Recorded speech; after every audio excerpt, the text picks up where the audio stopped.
dark day for furniture designers in Olezwa after blistering fire ravaged their workshops, causing huge material and financial loss. And traditional leaders face growing threats in the northwest and southwest region as many have sought refuge out of their fiefdoms and chiefdoms. From Joe Wilson Yobum of Cushing Village in the northwest region will share his experience in this news edition. And transporters in Yaoundé have expressed indignation on the alarming rate of robbery and killings in taxi. Yaoundé city denizens say that they are afraid to board taxis at night. Top stories.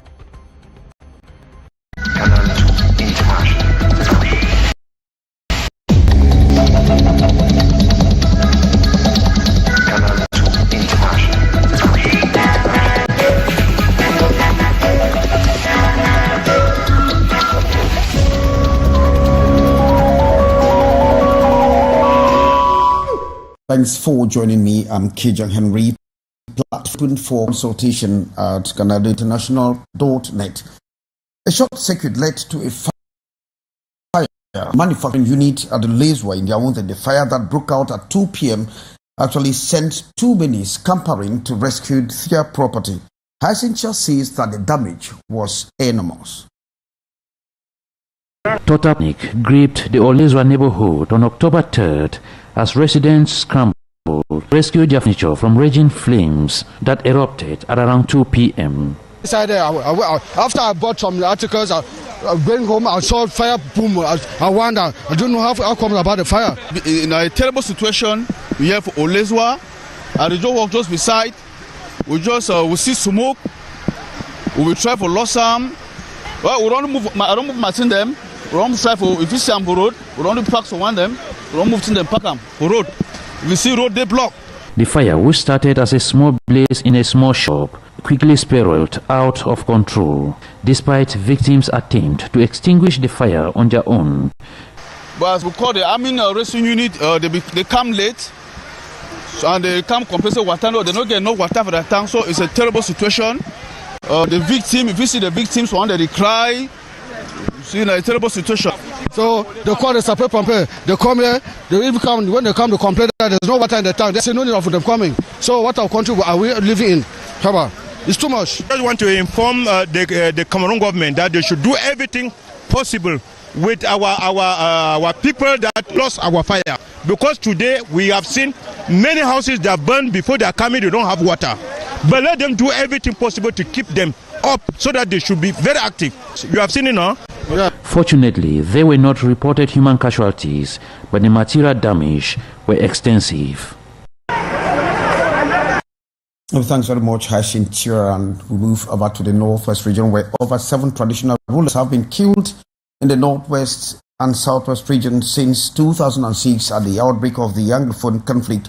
And as the death looms across on the heads of these traditional rulers, many have fled their kingdoms, so have some abdicating. And so Gladys Ambo actually talked to the founder of Cushing Village in the mentioned division of the northwest region, himself residing in Douala, and this is his reaction as shared in this following report. At least 7 traditional chiefs in the northwest region of Cameroon have been killed since the Anglophone crisis escalated in 2016. Separatist fighters, allegedly acting under the command of rebel leaders, are accused of orchestrating these targeted assassinations. Abacho has killed about 7 phones in the northwest. Can you imagine? 7 traditional rulers have been killed since the crisis started. I'm a victim. My palace was burned down to ashes. As I'm talking to you, there's no palace in the village. There's just few houses that were remaining there. Some old fathers are living there. So with the anger that my palace was burned down, and they have killed my 7 family members directly linked to me, that I'm working with the government. It's a taboo and it's a sacrilege to you to insult a phone, not to talk of killing a phone. They have stained their hands are full of blood, and they have done things that are not correct, which is not acceptable. Fonjo Wilson Yaubum of Koshin village in Menchum division has not been able to visit his village for the past couple of years. Yet, he believes 5 years after the major national dialogue, the government has made some progress in addressing the concerns of the two English-speaking regions of Cameroon. However, many argue that these efforts have fallen short of bringing peace to the affected areas. Go around Cameroon, you see all notice board. You will see in English and in French in front of offices in the ministries. So at first it wasn't like that. The Edo State transformed the Ohada law to English. It was all in French. Created the Disarmament and Reintegration Center. You go there. These Cameroonians in this center, you find more than 3,000 ex-fighters. Many traditional rulers from the crisis-stricken areas have been forced to abandon their palaces and ancestral homes, seeking refuge in other regions of the country due to threats and ongoing violence. Their attempts to raise awareness among young people about the dangers of joining the separatist movements have largely been in vain. To maintain ties with their displaced communities, these custodians of tradition organize regular cultural meetings as a way to preserve their traditions during these turbulent times. The majority of the leaders contacted for comment declined to speak, citing fears of reprisal.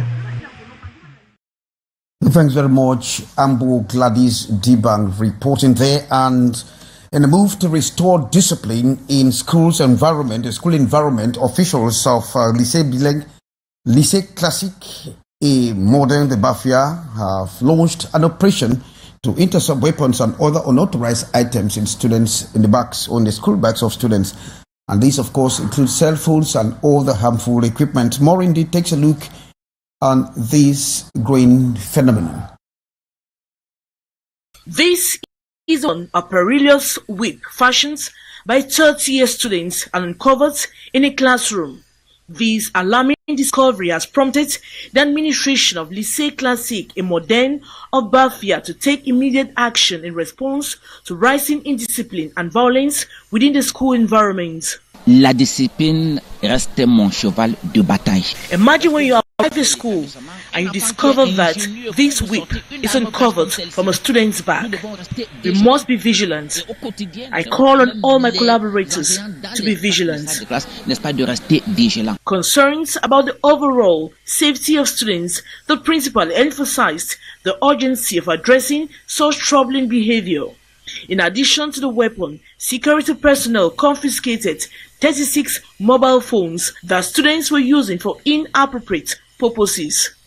Further investigation also revealed that a first-year student was caught with a cigarette and a candy, uncovering the critical need for stricter discipline measures.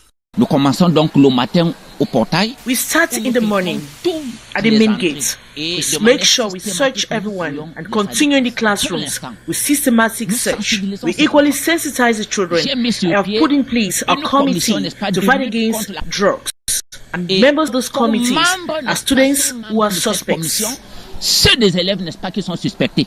To combat these issues, a dedicated team of 12 staff members, including 4 counselors and 8 supervisors, have been mobilized to track down and address the behavior of troublemakers at the Lycée Classique et Moderne of Bafia. The administration is committed to fostering a safe and conducive learning environment for all students, ensuring that educational integrity is upheld.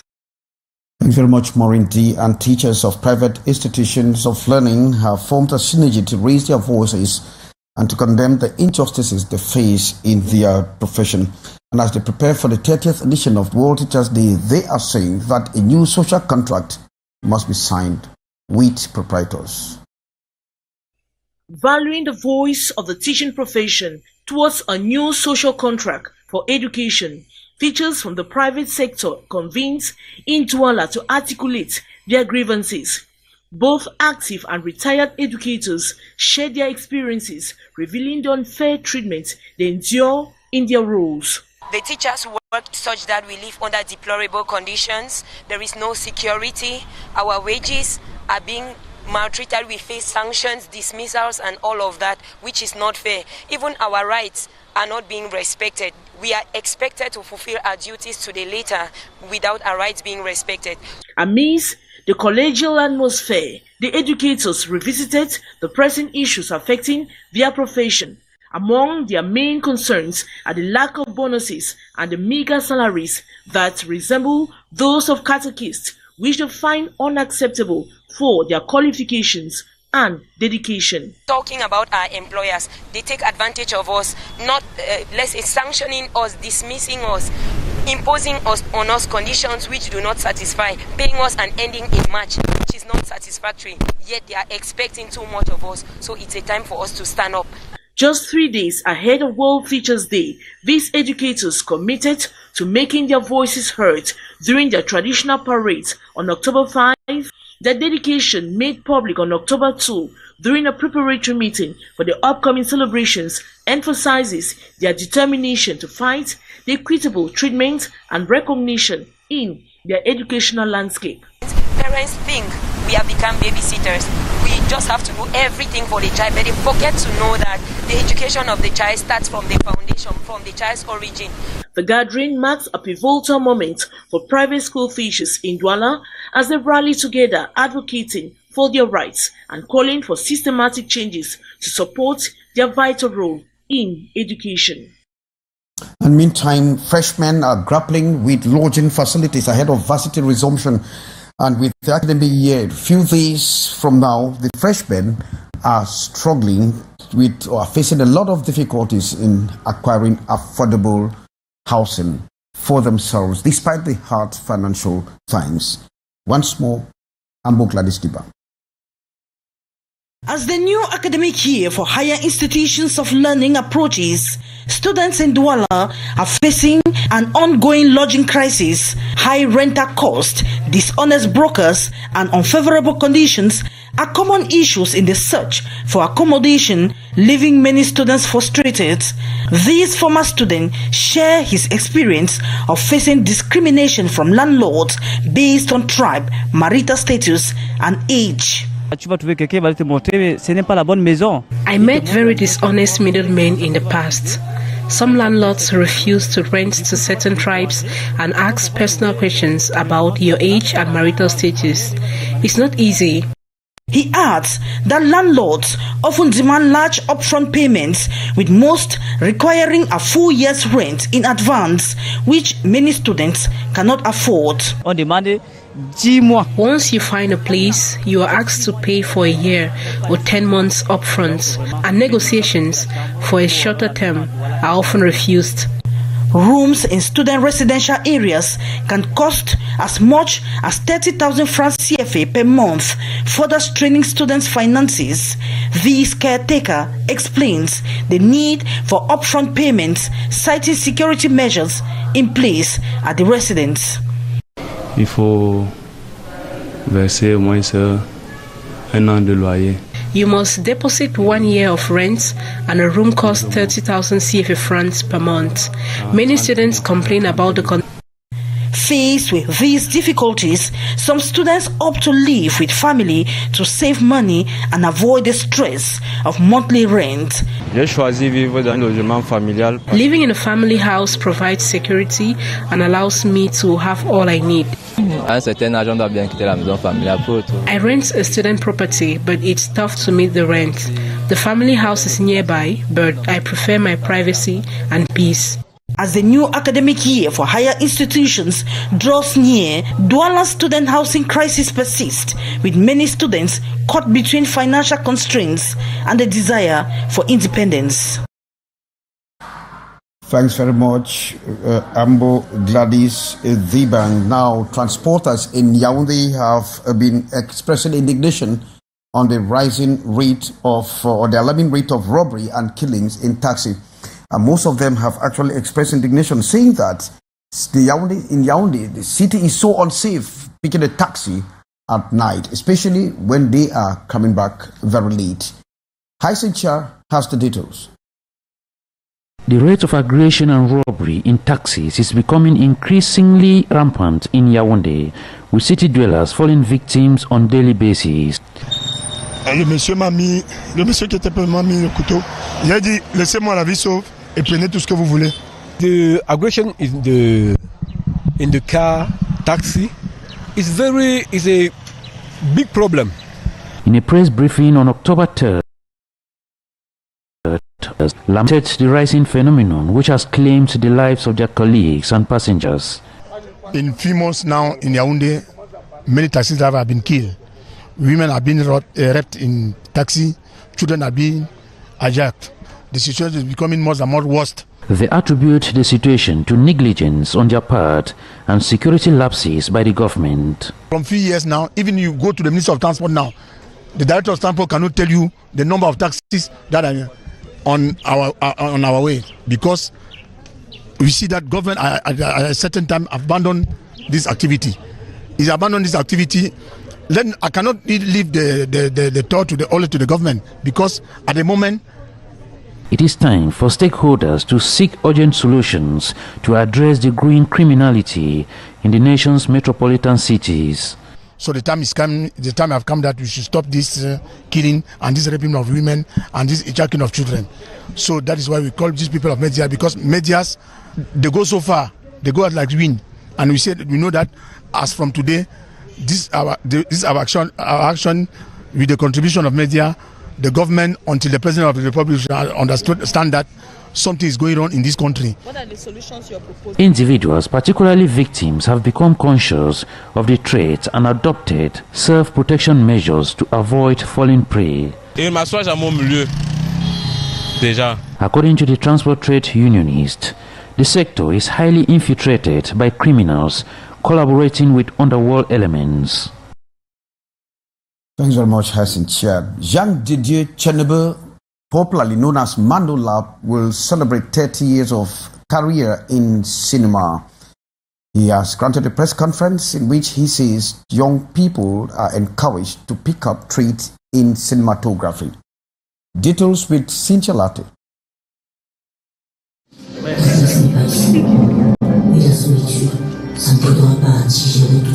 For the past 3 years, and film producer Jean-Didier Chenebe, stage name Manola, has shined bright the Cameroonian cinema, immersing art lovers into diverse scenes. A career hailed by his peers and friends who describe him as a self-made man and the face of Cameroonian cinema. J'apprécie son comportement, son caractère. I appreciate his behavior, his open-mindedness. He is a man who worked and battled for all he has, and he believes in himself and all he does. It is not easy to stay in this profession. For someone to have sustained for 30 years, it should be hailed. 30 years in audio and audiovisual productions is a proof of hard work, passion, and resilience. Because Manolab is a great artist. We know that he's doing good movies, and he's always put Cameroon very high with what he's doing. With over 20 film productions to his credit, depicting societal happenings, Manolab plans to pursue his drive by throwing to mark his 30th anniversary in cinema with a feature film called Karamba. Je parlerai du cinéma camerounais. The Cameroonian cinema is growing significantly. 15 to 30 years before now, it was not highly talked about. We suffered a lot when in festivals. We were questioned if we could not have ourselves trained. But today, I think those countries have respect for us. Manolab's Spiel Jubilee will be commemorated on the 9th and 30th November 2024 in Douala, while the celebration in Yaoundé and Bafoussam will unfold in December. The feature film Karamba will be screened on November 9th at the Canal Olympia Cinema Hall.